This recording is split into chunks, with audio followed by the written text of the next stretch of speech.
Futures and options on futures trading involve substantial risk and is not a suitable investment for all types of investors. Past results are not necessarily indicative of future results. When I use the word I in this video, it refers to what I teach in my charting course or what I author in my twice daily oral and written updates. Prices shown on charts and quote boards are in real time and take into account all known activity up to this point in time. And if you'd like to read more of this disclaimer, simply hit the pause key on your video player. Well, good day, everyone. Ira Epstein, and here we are. And this is Wednesday. I'm thinking to myself, I've got so much going on. August 10th, 2011. And when you look at these markets, you can understand the thinking. You know, I'm in the Board of Trade building in Chicago. And I go down the elevator and I see all the people I've known for years. And I'm talking actually decades would be the better word. And we're all walking around like we've never seen this. And as wild as you hear things are, and I was there with the 87 crash in the stock market and everything, I've never seen anything quite like this. And today was one of these days that people got into trouble because the stock market went down early about 450 points in the Dow, rallied to only 200 down, and then spent most of the day going nowhere until late in the day when the selling again hit and you actually went down and made lower lows. So that's important.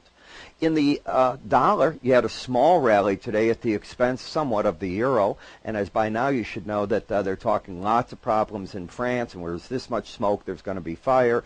Rating agencies talking about a couple of the French banks. Some of them went down. I think it was Societe Generale, almost 20% at one point. I didn't check the final quote. It didn't matter. You can see it from the gold and what's going on there that this market's feeling pressure. So let's go to this phenomenal gold market. Gold has made, and I'm the first to tell you, since August 1st, what we would call a move that equates to almost a year's worth of value. Market's up 11% or so. Today alone, 2.7%, and that's just today at a $50 gain almost. But from where it ended, July at 16 and a quarter, well, just figure out that's about $175. So you're in that neighborhood of about a 10% gain or roughly there. Where it will stop, nobody knows. This is a moving chair. And let's open this chart up to give an idea of what the risk associated with buying at these current prices are. I realize you're going to hear people talk $2,000, $2,500. I understand it. But like every market, when it goes up, that's when the bulls really come out of the woodwork and you get projections that are wild. That doesn't mean it won't go to those projections, but I'm here to warn you. Where are you wrong? I'm not concerned where you're right. If you're a buyer in gold at these price levels, where you're wrong. If you're a seller, you've been getting annihilated as the market goes up. And the market continues this parabolic extension from the let's call that the 1685 level. It has just run $100 in basically 3 trading sessions. Phenomenal. It didn't base that much. It spent a good part of the summer doing what markets normally do. It saw the summer break into July, came back up, but it just roared ever since then. Where would you be wrong the market if you went in? And I can tell you where I think you're wrong, and it's under this break low of 1644.20. So from here, that's $150 approximately. If you think I'm going to do any of these videos and tell anyone to go out and risk $150 trading gold per ounce, you've got the wrong guy. For those that have watched me for years, that won't be the case. So I'm looking at the market trying to say, as I'm writing my gold report, which I began writing this morning. I got in the office very early, started writing about 8. I'm still writing, trying to figure out what I'm going to say and how I'm going to say it and present it. And I'm looking at the weekly, the monthly charts, and the daily, of course, and I'll be showing you some of the features that I'm looking at right now. Obviously, this 18-day average is going to soar to the upside. Why? Because just the past 3-4 days, if you throw out these days back here to keep an 18-day average, they're so much higher that it can't help but do that. And as it does it, that's where I think the potential support will come in, wherever it goes up to. What about the other moving averages, the 45 and the 100? They're way below the market. There's no resistance that I can find on a moving average above the market. Why? Because you've never been this high. Can't be a moving average above it. But what you can be above is the Bollinger Band, which is an algorithm designed to keep the market trading within the bands 95% of the time. Okay, so the market is out of the bands. 1, 2, I think it's 3 days in a row now. That's okay. It can go 5 or 6, but it finds a way, just magically seems to find a way, like the stock market rally yesterday, of at least getting back over it and the process starts again. That doesn't mean you can't go on to 2,000. But buying it here, I don't know when you're going to get that reversal like you saw in the stock market yesterday to even come in, let alone where would you put a stop in the market other than 1644.20. That's the difficulty of trying to catch a parabolic move.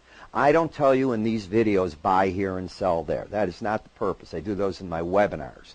Right here, all I can tell traders is, wow, this is just a run and the risk is absolutely crazy. Anyone short, they just keep praying and they keep saying, well, the markets can't keep going forever. I agree, but I don't know where they're stopping. I agree. I'm the first guy to agree. And the market has changed its character on this rally where it's just in an assault to the upside, and now the stochastics are trying to embed again, lock in.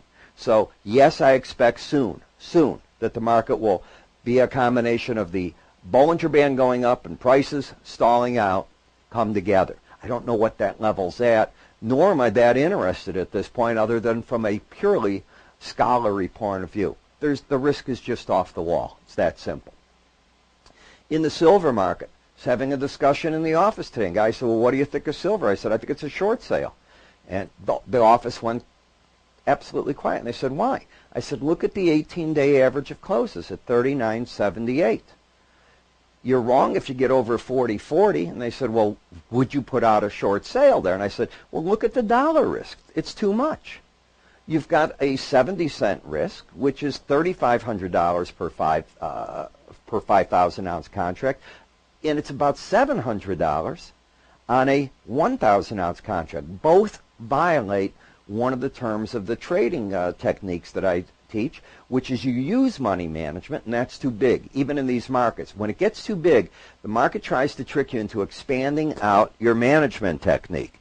And I've done this 40-some-odd years, and believe me, I look like Swiss cheese if you can imagine winners and losers. It's like you get shot, and that's what a trader's life is basically about, an analyst or somebody that's a broker.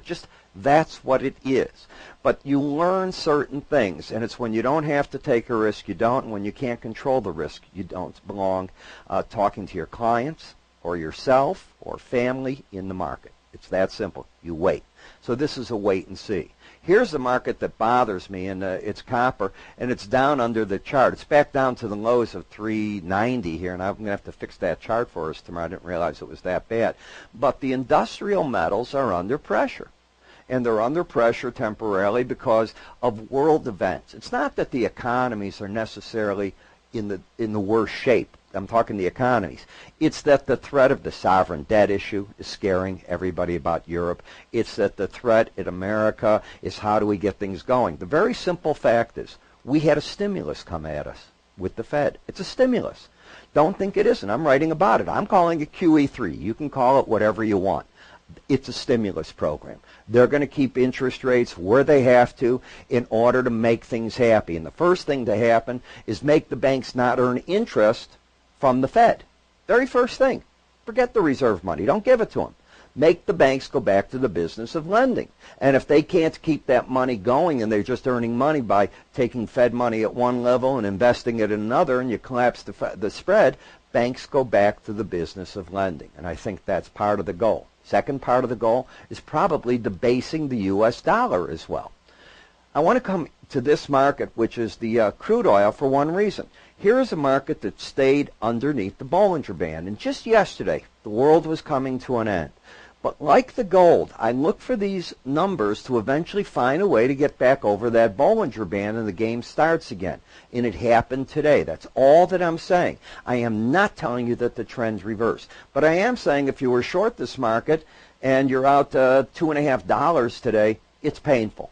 That's simple. That's all that I can say about it.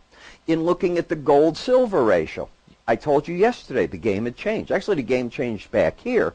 But yesterday was certainly the day that you saw the change, because here you had challenged your Bollinger top, now you're over it. And just like a regular market, you can force and stay over this Bollinger Band for several days at a time, but if you go back and you look, you typically stay within those black bands. So I'm not looking for this market to do anything but force some of the people out that were in the gold-silver ratio and then find its way back into this 40 level at some point.